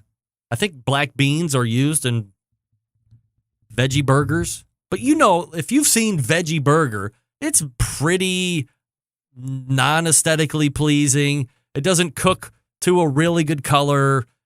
You're eating it because you don't want to eat meat, all that stuff. And it's just like, And you don't really see veggie burgers out a lot. I don't. I mean, if I'm going to eat beef, I'm going to eat beef. So when I was told after Doug went that he wouldn't have been able to tell if it wasn't beef, that sparked my interest. So we hustled on down to the B-Spot, and I ordered 2 burgers. I ordered my typical Lola burger, which is burger and sunny side up egg, pickled onions, cheese, bacon. It's delicious. You get the yolk porn happening as you slice into it. At least I slice into it so I can have the runny yolk all over both sides of the burger. But then I also got a plain burger so I could really examine it. This is plain burger. This is plain burger with the top off. It looks like a burger. It's browned at the top, just like you would get from any griddled burger. So from an aesthetics standpoint, I don't think any of you would sit there that are able to watch this on audio podcast. You're not getting any of this. You'll have to go back and look at the video on YouTube or some of the other places. But I would defy you if I said this was my hamburger from last night. I don't think anybody would be like, oh, Rempy, you're pulling one over on me now. I know that's not a real hamburger. It looks like a regular burger. Then I've show you the picture that I cut into it. So once again, you can see that it's got that nice outer flat top griddle crust on it. And then inside, that looks like ground beef. It does. It really looks like ground beef. Here's some other pictures. This is the Lola burger that I got. So you can see pickled onions at the top. This was, by the way, I hate to say it. This was easily the crappiest sunny side up egg that Michael Simon's restaurant has ever put in front of me. It was horrible. Get that big stuff out of here. This was the most disappointing part of the whole meal was the egg. Like, that's my favorite part of that burger. I mean, that makes the Lola burger is the egg. Because you get the gushy run of yolk all over the meat and not really cooked well. Once again, I'll give you some inside shots of the Lola burger. This is what it looks like in the middle. You can see a little bit of yolk explosion going on there. Go ahead and show you a closer up version. This is not beef. Not beef. Get that big stuff out of here. Not meat, 100% plant. And that's a crispy bun there. But yeah, this is your Impossible Burger. So here's my take on the Impossible Burger. I was completely blown away with how much it appears to be beef. I 100% agree with Doug Tratner's assessment that if nobody would have told me that this was not beef, if they just went and completely unilaterally decided that today is the day they're going to stop serving beef patties and serve Impossible Burgers and not tell anybody and put hidden cameras in there and reveal it to us after we've eaten it, everybody would be like, holy crap moment. There's no doubt about it. It juiced. It had a mouthfeel of beef. It's not a cow. John Solberg saying, that's not a plant, that's a cow. It's not. The only thing that I would be able to now sit here and tell you, because I knew what I was eating, and I have had a plethora of traditional beef burgers at the B Spot, which are the best. I wouldn't have sat there and said, hey, this isn't beef. This is some type of veggie burger. I would have said, did they change the beef recipe in here? Because it's not the same as what I'm used to, but it's not bad. As I put in my social media post, I wasn't offended in the least. And if somebody would have said, this is a beef burger, or just pass it off, I never would have thought that it was plant. So I'm not saying that I'm converting into eating the Impossible Burger. I can't get the Impossible Burger here on retail. I would have to go to B Spot. Am I going to get it all the time? No. Am I going to get it again? Maybe not. But if for some reason I get diagnosed where I'm not allowed to eat red meat anymore, this would certainly be a fine substitute to at least get that feeling in your mouth and the flavor and the taste, because it really hit on all spots. So I can't talk for any of the other plant-based burger products that are coming out, but I can speak to the Impossible Burger. I'm not offended. I'm not ashamed to say that it was good, and I would encourage you to try it out for yourself if you have access to it. That's all I'm saying. I was happily surprised, perhaps even taken off guard a little bit. B Spot, by the way, is the only place in the Midwest that currently has Impossible Burger. So you're going to have to come to Cleveland, or maybe Columbus, I think, has a B Spot. I'm going to talk to you quickly about the Chops Power Injector, the 2015, 16, and 17 Barbecue Tool of the Year. Patent-pending designs that feature not one, not two, but 4 evenly spaced needles at the perfect distance for your injecting needs. The number one seller is the half-gallon Chops Power Injector System. Easy to use. Clean it, fill it, pump it, and away you go. If you have just one brisket or pork shoulder to do, you don't need to fill it all the way up. Just put in what you need. It uses it all. It comes with a whole bunch of really nifty, cool stuff. It's $100 plus shipping anywhere. Then you have the 1-gallon Chops Power Injector System. This is for competitions like Memphis and May Whole Hog, or maybe you're cooking 10 shoulders to get that perfect one, or you're a barbecue caterer. This one comes with a whole bunch of cool stuff like the half-gallon, but it costs $120, plus you pay the shipping anywhere. Then you have the Chops Full Power Injector System. It's electric. It is the commercial and competition Big Daddy. Not a holding tank this time, but a 3.5-foot pickup tube that you can put in any size container, from a few ounces to a 55-gallon drum. It was designed for Chef Rob at the Best Barbecue Restaurant in Kansas City. He has said time and time again that with the Chops Full Power Injector System, his briskets are better than ever. It comes with metal needle adapters, 14-gauge needles, 3-inch 12-gauge needles, 2-inch 11.5-gauge needles, 3 plug screws, a metal needle protector, $325 plus shipping. A number of the top pitmasters in the world use the CPI system every day to make their barbecue better than the rest, because we live in a foodie world that requires flavor in every bite. This is how you do it fast. It's not just for meat. How about alcohol-infused watermelon or whatever fruit you like to inject liquor into? Every injector is hand-assembled right in Kansas City, Missouri, USA. If you want extra accessories, they got them. You want to shoot medium ground spices, they got you covered there too. They sell replacement stock needle adapters and plug screws. Also, they have a great upgrade you can buy to make your Chops injector bulletproof. Metal needle adapters. Ingenious. Chops Power Injector Systems give your barbecue power. Hit up the website, barbecuekansascity.com. That's barbecuekansascity.com, BARBEQUE, barbecuekansascity.com. Thanks to Dan Uladall and the gang over at CPI for their support of the show. We're back to wrap it up right after this. Stick around. Be right back.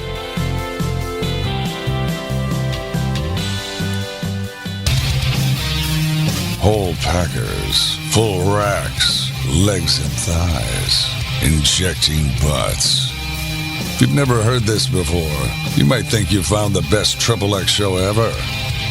Let's get back to the most homoerotic host out there today, Greg Rempe. All right, welcome back. Thanks again, by the way, to the Embedded Show Correspondence Gang, Doug Scheiding, Steve Ray, DJ Howie D. David Huff. No Patrick tonight, but he'll be back next month, potentially. And we'll go ahead and wrap the show right now. All the way back in the first hour, we talked with Max Good from AmazingRibs.com. We talked about the new Cuisinart tabletop grill, $100. This one earns the Silver Medal Award from AmazingRibs.com. So depending on what you're looking at, you may or may not want to take part in it. Again, $100, silver medal. At 9:35, we talked with Mike McLeod, president and CEO of MMA Creative, also the creator of the World Food Championships. And we talked about how the World Food Championships is changing. The 10 winners will be announced in November. However, those 10 will be held back or reserved, as we say in the culinary world. And then a final table will be introduced and then competed in at some point in April. More details to follow as they are unveiled from Mike McLeod. We'll share them here with you. In the second hour, we talked with the Embedded Correspondence segment. Again, Doug Scheiding, David Huff, Howard Daly Jr., and Steve Ray this month. Patrick Paquette in Martha's Vineyard. And then we ended the show with my review of the Impossible Burger. There you go. Big show planned for next week, as always. September 11th, 2001. I will never forget. Until next Tuesday at 9 p.m. Eastern Standard Time, this is your program host and proud U.S. American, Greg Rempe. Good night now.